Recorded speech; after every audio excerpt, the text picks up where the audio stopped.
झारखंड को चंपई सोरेन के रूप में अपना 12वां मुख्यमंत्री मिल चुका है। हेमंत सोरेन को गिरफ्तार होने के 24 घंटे के अंदर चंपई सोरेन को मुख्यमंत्री बना दिया गया। ऐसा माना जा रहा था कि हेमंत सोरेन अपनी पत्नी कल्पना सोरेन को मुख्यमंत्री बनाएंगे, लेकिन ऐसा बिल्कुल नहीं हुआ। इन 24 घंटों में ऐसा क्या हुआ कि कल्पना सोरेन को नहीं, 67 साल के चंपई सोरेन को मुख्यमंत्री चुना गया। दोस्तों, इस वीडियो को हमने 4 पार्ट में डिवाइड किया है, जिसमें हम आपको हेमंत सोरेन का इस्तीफा देने से लेकर चंपई सोरेन का शपथ लेने तक का पूरा स्टोरी इस वीडियो में बताएंगे। वीडियो का पार्ट 4 बहुत ही इंटरेस्टिंग है, जिसमें आपको ये 24 घंटे का खेला पता चलेगा, तो उसे मिस करने की गलती बिल्कुल मत करना। मामला जमीन से जुड़ी मनी लॉन्ड्रिंग की है। ईडी अधिकारियों ने बुधवार को हेमंत सोरेन से इंक्वायरी की थी। ये इंक्वायरी जमीन की हेराफेरी से जुड़ी हुई है। इसके लिए ईडी ने हेमंत सोरेन को पत्र लिखकर समय भी मांगा था, जिस पर हेमंत सोरेन ईमेल के थ्रू ईडी अधिकारियों को 31 जनवरी को अपने घर पर बुलाया था, लेकिन ईडी उनकी बात नहीं मानी। इसी मामले में इससे पहले भी 20 जनवरी को ईडी पूछताछ कर चुकी है। तब ईडी ने यह बोल दिया कि अभी इंक्वायरी पूरी नहीं हुई है। फिर 29 जनवरी को ईडी हेमंत सोरेन को ढूंढते हुए उनके दिल्ली स्थित आवास शांति निकेतन पर पहुंचते हैं, जहां पर ईडी की मुलाकात सीएम से नहीं हो पाती है, जिसके बाद मीडिया में हेमंत सोरेन के लापता और फरार होने की खबरें फैल जाती है। उसके अगले ही दिन सीएम साहब रांची में नजर आते हैं, सार्वजनिक कार्यक्रम में भाग लेते हैं और अपने विधायकों के साथ एक मीटिंग भी करते हैं। उसके बाद रात 8:30 बजे राजभवन जाकर राज्यपाल को अपना इस्तीफा सौंपते हैं।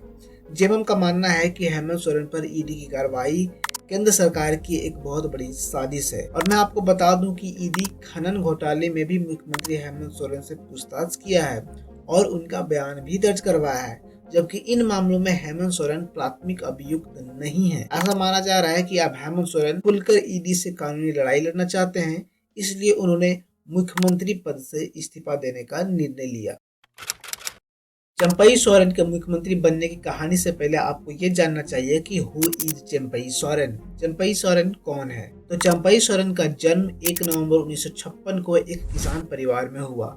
वह अपने प्राथमिक शिक्षा गांव के ही गवर्नमेंट स्कूल से प्राप्त किए हैं। उनका हायर एजुकेशन मैट्रिक ही है। उनका राजनीतिक जीवन की शुरुआत 1990 में अलग झारखंड की मांग से हुई है। 90 के दशक में शिबू सोरेन के आंदोलन में शामिल हुए और झारखंड निर्माण आंदोलन में अपना योगदान दिया। चंपई सोरेन हमेशा से शिबू सोरेन के करीबी और वफादार माने गए हैं। 1991 में पहली बार चंपई सोरेन निर्दलीय से सरायकेला में एमएलए चुने गए। 7 बार एमएलए बनने के बाद अब 67 साल में सीएम बने हैं। 2019 में हेमंत सरकार में ट्रांसपोर्ट मिनिस्टर बने। इससे पहले भी जेएमएम और बीजेपी के गठबंधन में 2010 से 2023 के लिए अर्जुन मुंडा के सरकार में कैबिनेट मिनिस्टर रह चुके हैं और अब 67 साल की उम्र में झारखंड के 12वें मुख्यमंत्री के रूप में शपथ लिए हैं।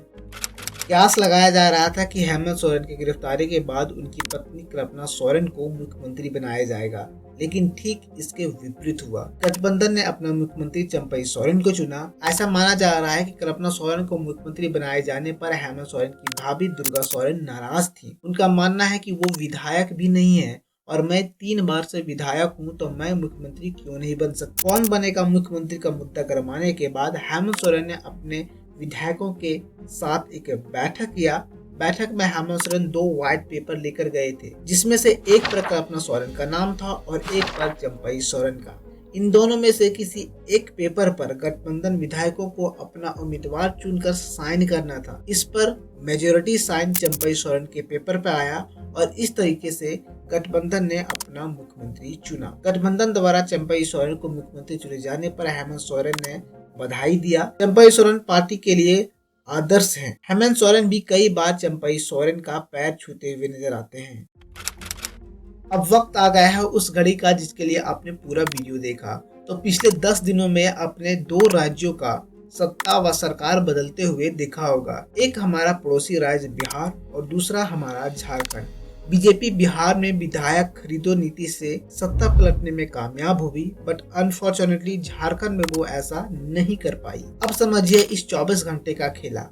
हेमंत सोरेन 30 जनवरी को रांची आते हैं, शाम में अपने विधायकों के साथ एक मीटिंग करते हैं और करीब रात 8:30 बजे राजभवन जाकर राज्यपाल को अपना इस्तीफा सौंपते हैं, जिसे राज्यपाल श्री सीपी राधाकृष्णन स्वीकार भी कर लेते हैं। फिर 30 जनवरी को ही रात करीब 9:30 बजे गठबंधन अपने विधायकों के साथ राजभवन जाते हैं और अपना मुख्यमंत्री का नाम भी देते हैं और साथ ही साथ सरकार बनाने के लिए बहुमत भी साबित करते हैं। झारखंड में सरकार बनाने के लिए किसी भी राजनीतिक दलों के पास 41 विधायकों का बहुमत होना चाहिए, जबकि जेएमएम, कांग्रेस और आरजेडी के इस गठबंधन के पास टोटल 48 विधायकों का समर्थन है। अब सवाल ये उठता है कि जब चंपई सोरेन के पास 41 विधायकों से भी ज्यादा समर्थन है तो शपथ लेने में 24 घंटे से भी ज्यादा का वक्त क्यों लगा? वहीं बिहार में जब एनडीए को सरकार बनानी होती है तो मात्र 6 घंटे में इस्तीफा के साथ साथ शपथ ग्रहण भी हो जाता है। आप यहाँ पे विधायक खरीदो खेल नीति को समझिए। बहुमत साबित करने के बावजूद भी जब चंपई सोरेन को शपथ ग्रहण करने के लिए नहीं बुलाया जाता है